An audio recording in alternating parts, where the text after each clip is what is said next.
Isang panibagong araw pong muli mga kapatid at mga kababayan.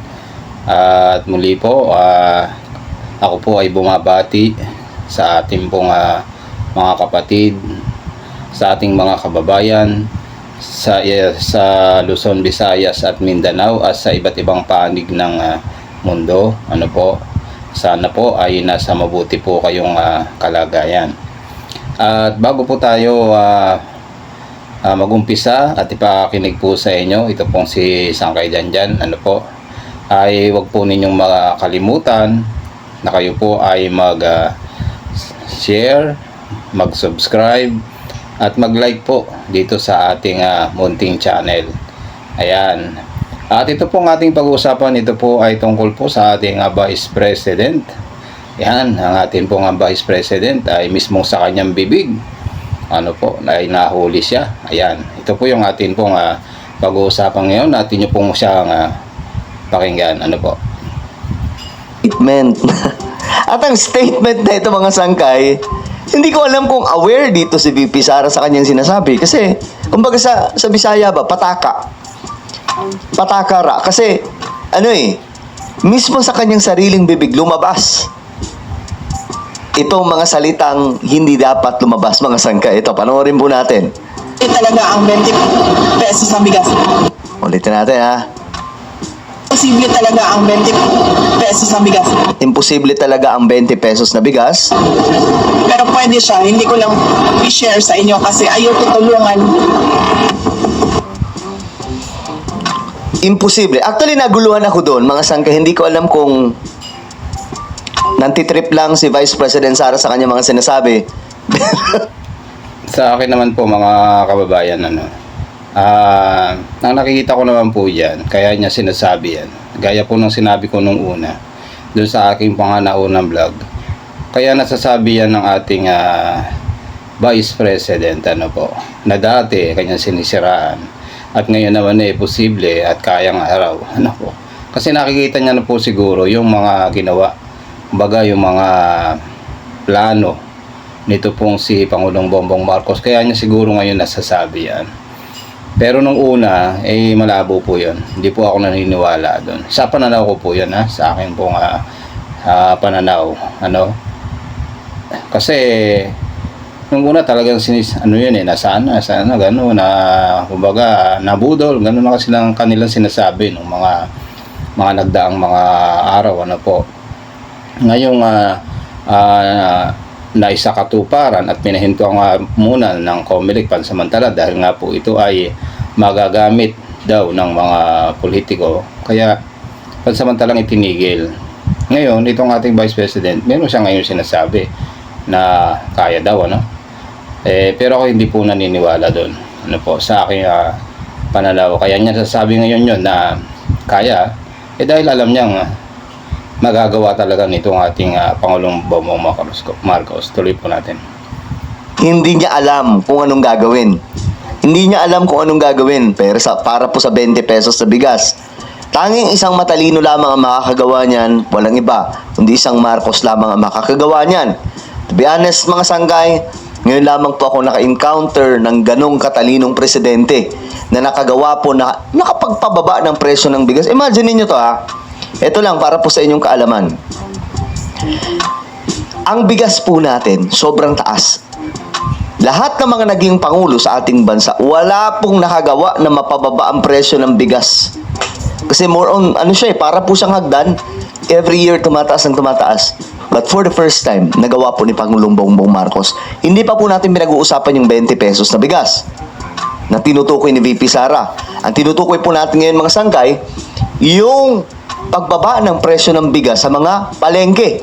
Kita nyo yung inflation ngayon, mga sangkay. Stable po tayo Okay po yung inflation natin. Hindi po tayo nahihirapan ngayon, mga sangkay.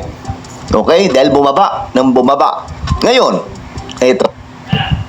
Ito pong sinasabi po na talagang yung inflation po natin ay bumaba ng sa 1.2% po ang ibinaba ng ating inflation. Kaya sa kasaysayan po, ibang klase po talaga. Laki po ng ibinaba. Hindi po yan naranasan ng mga nakaraang mga administrasyon. Tangi lang po dito sa Hindi ko po sa kinakampihan yung ating Pangulo, kundi nakikita lang po natin yung kanyang ginawa at resulta, ano po, ang kanyang ginagawa. Ulit po natin. Meron pong alam si VP Sara. Pero isipin mo, hindi siya tutulong. Bakit? Makasarili.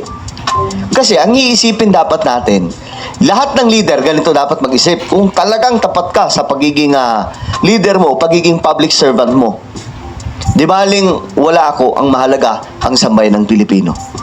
Di baling magtiis ako, parang si BBM, di ba? Binabato si BBM pero wala siyang pakialam. Di baling Tama po yun yung sinasabi po na yun. Kasi hindi ba may mga sinasabi nga yung ating mga politiko na bayan muna bago ang sarili. Itong kay Sara Duterte, sarili mo.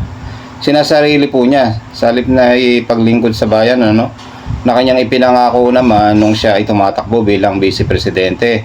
Kaya po nakakalungkot Nakakalungkot yung ginagawa ng ating vice presidente.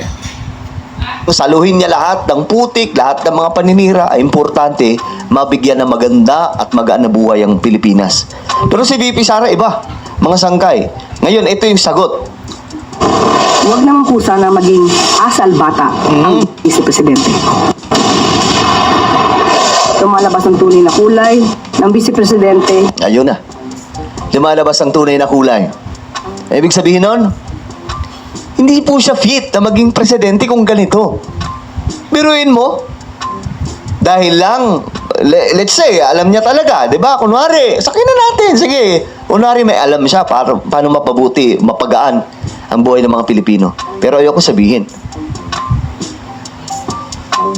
Sa madaling sabi, selfish. Tama po ba?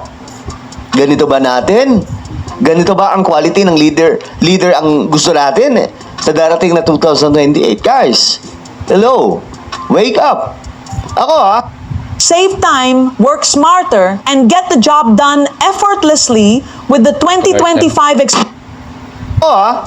wala akong problema kay VP Sara. Binoto ko yan Kahit si PRRD, binoto ko yan. Mataas pa rin yung respeto ko sa kanila.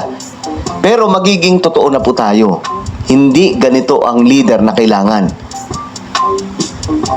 Alam mo, ang gagawin para mapagaan ang buhay ng mga Pilipino, tapos ngayon sasabihin mo, ayokong tumulong. Panoorin natin. Diretso tayo. Bilang isang public servant. Sa pag-amin niya, dito po ang kanyang sinabi, na imposible talaga ang 20 pesos na bigas. Ayan na. Pero pwede siya. Hindi ko lang i-share sa inyo kasi ayaw kong tulungan si PBBM. Yan Kita mo na, mga sangkay. po ang Umamin! Siya mismo ang umamin, mga sangkay. Ewan ko kung nag-iisip si Vice President Sara Duterte sa mga sinasabi niya. Kasi napapansin ko, tingnan nyo tingnan nyo lahat ng mga interview niya. Ito, challenge ko lahat ng mga toxic DDS. Try nyo hanapin yung mga video ni VP Sara. Isa lang, ngayon lang. Type nyo lang sa YouTube, Vice President Sara speech or interview. Doon nyo makikita mga sangkay na malayong-malayo sa kapasidad ng isang Pangulo kung pag-uusapan po natin ang pagkapangulo. Kaya hindi na po ako nagtataka kung bakit nung time na magdedesisyon sila kung sino ba ang magpipresidente, si VP Sara o si BBM, si PBBM yung ginusto niya maging Pangulo. Kasi alam po niya mismo sa kanyang sarili ang kapasidad. Ito lang masasabi ko, kapag si VP Sara ang maupong Pangulo ng Pilipinas sa 2028, walang problema. Susuportahan ko yan kung siya ang magiging Pangulo. Hindi tayo magiging sakit sa gobyerno. Hindi po natin gagayan ng toxic DDS. Pero, guys, ako, ang tingin ko dito, my own opinion or prediction ngayon, balik sa mataas na presyo ulit ang bigas. Ganun ang mangyayari dyan. Ngayon, ang baba ng presyo ng bigas, di ba? Magkano? Mga sangkay? Umaabot po sa 30 pesos. Mayroon nga pong 21 pesos Doon sa Antipolo, yung Isabela Rice. Tama ba? Isabela Rice ata yun. Basta galing po sa norte, mga sangkay. Magandang klaseng bigas. Ganyan po katindi ngayon. Tanging si PBBM lamang ang nakagawa niyan. Hindi po natin pinag-uusapan yung 20 pesos sa bigas na programa ni PBBM. Ito ay normal na presyo ng bigas ngayon sa mga palengke na sobrang baba. Dito naman po sa amin, wala naman ako nakikita gano'n na 21. Ang mahal ko ng pinakamura ko nang nakita ay 30 pesos. Pero yung mga nasa 29 mga ano na yon, mga pagkain ng ano na yon, yung 28 yon, 28. Yung mga pagkain na ng pinapakain sa aso yon. Pero yung 30 pwede pa. Dito sa amin. Si BBM lamang ang nakagawa. Di ba? Pag wala na si BBM, back to you guys. Ganun ulit ang mangyayari dyan. Mataas ulit ang presyo ng bigas. Tugon ni Vice Presidente ng Vice President. Sa pag-amin niya pong ito, hindi niya i-share kung ano man ang kanyang kaalaman kung mayroon man talagang kaalaman dahil sa ayon niyang pagtulong sa ating Pangulo. Ito ay nagpapakita ng isang makasarili. Tandaan po natin kung ano man po ang kaalaman na mayroon kayo para sa taong bayan, ito po dapat ay agad-agad na isinasagawa at hindi po dapat ito tinatiming. Hindi ba na po naiisip ng Vice Presidente ang kapakanan ng taong bayan, lalo na po yung iba ay nahihirapang bumili ng bigas kahit na nga po mababa ang presyo ng bigas. Tandaan po natin, ang paglilingkod sa bayan ay hindi isang laro. Ang gobyerno, ang bansa ay hindi isang malaking playground. Huwag naman po sana maging asal bata ang Vice Presidente. Imposible talaga ang 20 pesos ng bigas. Pero pwede siya, hindi ko lang i-share sa inyo kasi ayaw tutulungan.